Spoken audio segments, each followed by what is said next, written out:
ვარ მაია ბაგრატიონი გრუზინსკი, ოკუპაციური თერაპევტი. მაქვს ბაკალავრის ხარისხი ოკუპაციურ თერაპიაში.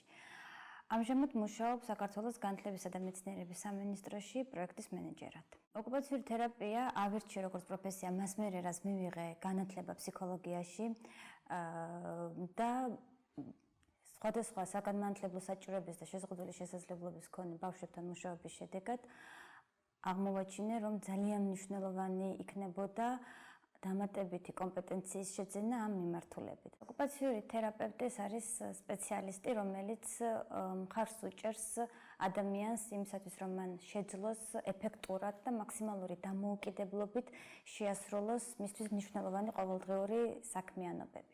დაეხმაროს ბავშვს, მხარი დაუჭიროს ოჯახს, რომ ბავშვი ჩართული იყოს მისი ასაკის შესაბამის აქტივობებში. რომ ვასწავლოთ ბავშვს ჩაცმა დამოუკიდებლად მიუხედავად იმისა, რომ მოტორული შეზღუდვები გვაქვს. ვასწავლოთ ბავშვს, თქვათ, დამოუკიდებლად მობილობა და ორიენტაცია სივრცეში, მიუხედავად იმისა, რომ შეიძლება ინტელექტუალური დარღვევები გქონდეს. ოკუპაციური თერაპევტი ძალიან მრავალი მიმართულებით მუშაობს და დასაქმების ადგილებიც არის ძალიან მრავალფეროვანი. ეს შეიძლება იყოს როგორც რეაბილიტაციის ცენტრი, სადაც უშუალოდ თერაპიული სეანსები შეიძლება განახორციელოს მან ბავშვთან, ბავშვთა ჯგუფთან ან მშობლებთან.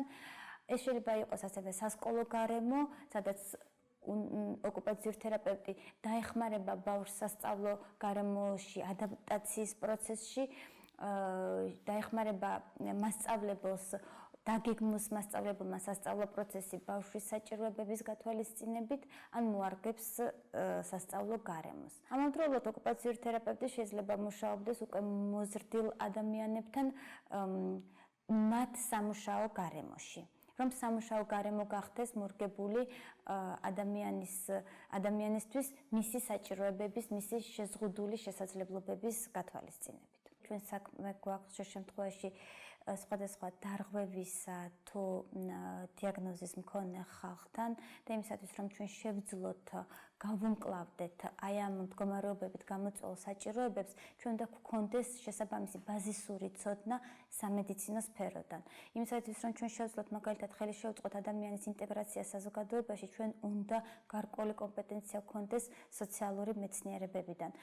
რამდენადაც ვცდილობთ ჩავთოთ ბავშვის სასწავლო გარემოში და ვეხმარებით მას აკადემიური უნარების განვითარებაში, ბუნებრივია ჰუმანიტარული მეცნიერებებიდანაც ჩვენ გარკვეულ ცოდნას ვიყენებთ. მნიშვნელოვანია გუნდური მიდგომა და პრობლემის გადაჭრის უნარი. ოკუპაციური თერაპევტმა უნდა შეძლოს უსმინოს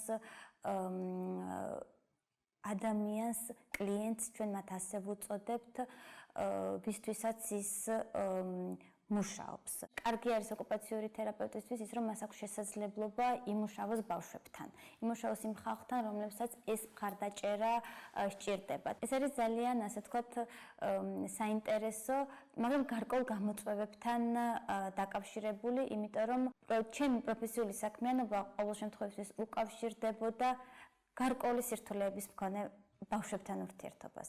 ეს მოითხოვს გარკვეულ ემოციურ, ასე ვთქვათ, ჩართულობასაც ერთი მხრივ, მაგრამ ემოციურ მდგრადობასაც. ოკუპაციური თერაპია ეს არის სფერო, რომელიც ძალიან აქტუალურია დღეს საქართველოში, იმიტომ რომ ბოლო ათწლეულების განმავლობაში საქართველოში მნიშვნელოვანი ნაბიჯების გადადგმა ხდება სხვადასხვა შეზღუდვის მქონე პირთა ინტეგრაციისაკენ. ამიტომ ოკუპაციური თერაპია ჩემი აზრით ძალიან მოთხოვნადი პროფესია არის და მათ ისინი იოლად შეძლებენ დასაქმნენ და სამუშაო ადგილი იპოვონ როგორც საგანმანათლებლო, ისე სამედიცინო სივრცეში. უნდა გვახსოვდეს, რომ რაც არ უნდა მივაღწიოთ პროფესიული განვითარების, ასე ვთქვათ, მაქსიმუმს, ყოველთვის უნდა ვიცოდეთ, რომ არაფერი არ უნდა დავგეგმოთ სხვისთვის მათ გარეშე. ყოველთვის მახსოვს თვითონ შეზღუდული შესაძლებლობის მქონე პირთა